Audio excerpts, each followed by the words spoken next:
Kali ini ada motor yang harganya ratusan juta dan ada juga yang harganya puluhan juta. Tapi sebenarnya kalau kita kupas apa sih perbedaannya motor harga ratusan juta dan puluhan juta? Selanjutnya di review.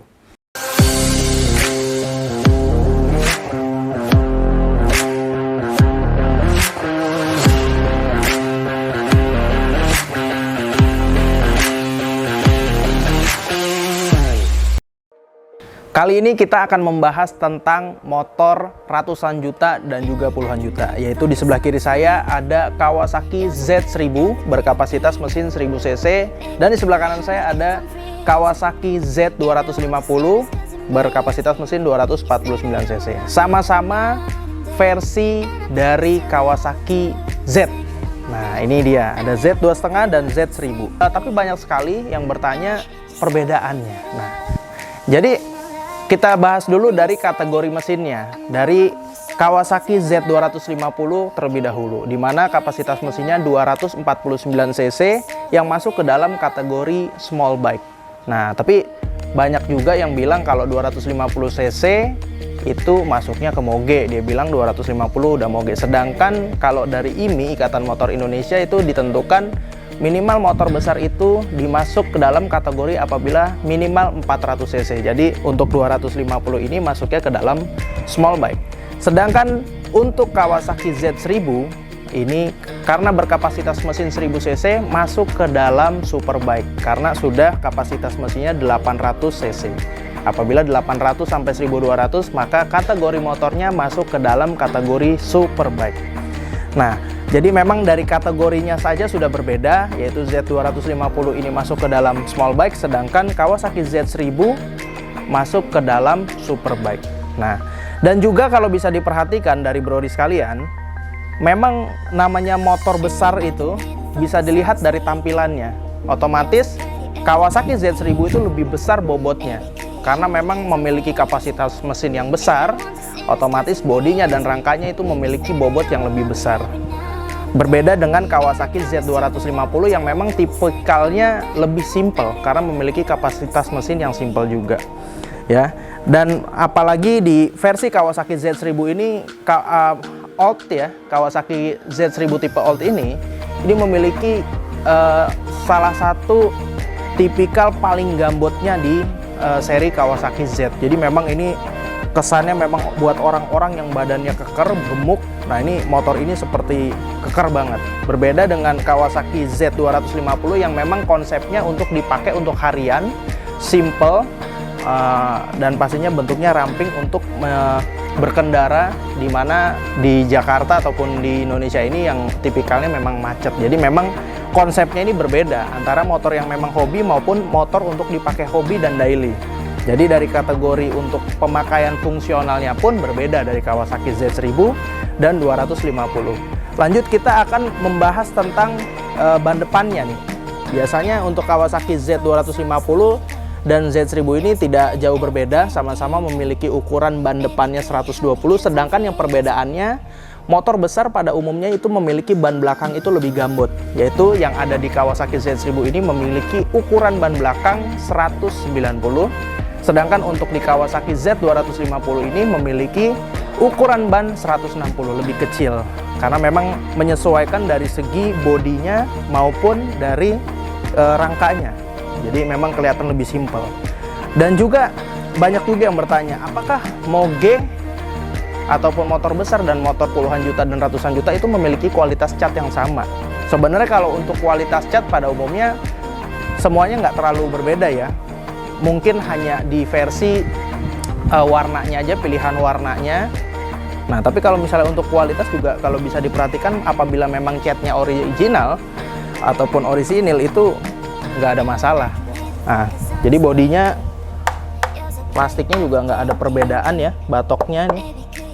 Dari segi batok juga tidak ada perbedaan. Memang untuk di versi yang Z1000 ini menunjukkan lebih gambot dan lebih besar, sedangkan untuk di Kawasaki Z250 ini lebih ke simple dan juga stylish.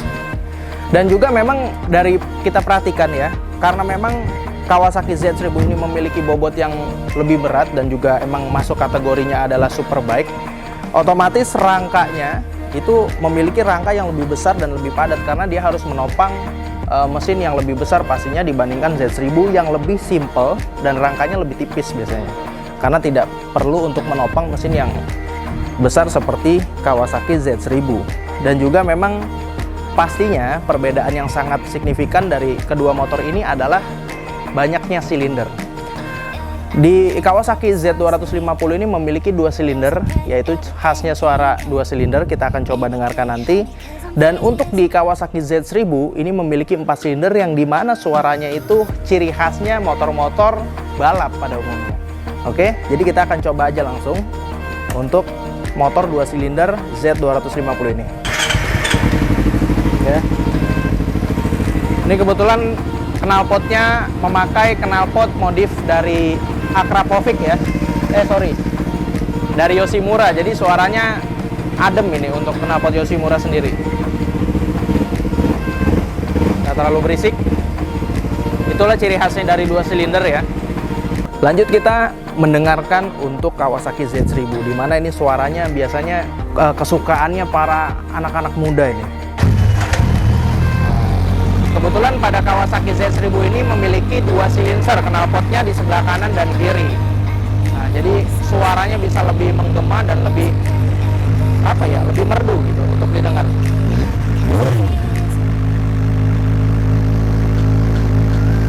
Nah, lanjut kita akan coba perbedaan dari posisi ridingnya dari Kawasaki Z250. Ini kebetulan untuk sok depannya agak dimodif ya, agak lebih tinggi, tapi kita coba untuk posisi berdirinya, kebetulan tingginya saya ini 178 cm. Nah, jadi ini posisinya nggak terlalu pendek banget, nggak terlalu tinggi banget. Ini kan kelihatannya mungkin lebih tinggi karena memang soknya ini udah dimodifikasi, jadi lebih tinggi model-modelnya ala-ala touring. Tapi untuk dipakai jarak pun memang overall emang oke sih, enak. Nah, lanjut kita akan bergeser ke Kawasaki Z1000. Nah, dimana memang kalau Brori sekalian perhatikan ini bobotnya memang besar sekali, gambot sekali ya. Di Kawasaki Z1000 ini memang dari posisi ridingnya ini adalah motor tergambot di edisi Kawasaki Z di tahun-tahun dari awal mulanya Kawasaki Z ini launching. Kawasaki Z1000 Old 2011-2012 ini memang memiliki bentuk yang memang gambot dan besar sekali ya. Bisa kalian perhatikan ini segini gambotnya. Dan juga untuk posisi ridingnya ini juga sama ya, kurang lebih seperti Kawasaki Z250, cuman mungkin dia agak lebih tinggi ya. Untuk tingginya mungkin tadinya kalau Z250 rekomennya untuk 165, mungkin di Kawasaki Z1000 ini minimal tingginya kalian 170 cm. Berbeda dengan Kawasaki Z250 yang memang fungsionalnya dipakai untuk daily, harian, karena bentuknya dan kapasitas mesinnya yang 250, jadi masih oke untuk menghadapi kemacetan Jakarta. Sedangkan untuk Kawasaki Z1000 sendiri digunakan biasanya untuk San Mori. Kalaupun daily mungkin kalau bisa dipakai untuk jalan-jalan yang tidak macet sih oke ya.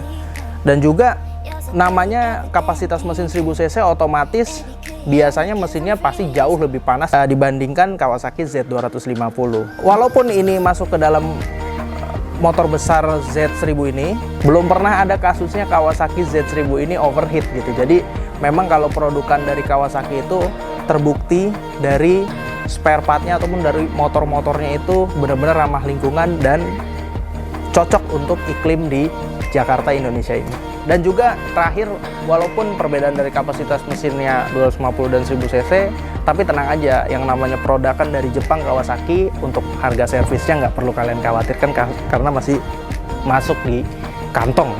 Oke, jadi mungkin itu aja penjelasan tentang perbedaan motor puluhan juta yaitu Z250 maupun ratusan juta Z1000. Dan apabila ada yang kurang, jangan lupa tuliskan di kolom komentar. Semoga bermanfaat. Sampai ketemu lagi di review selanjutnya, and see you guys.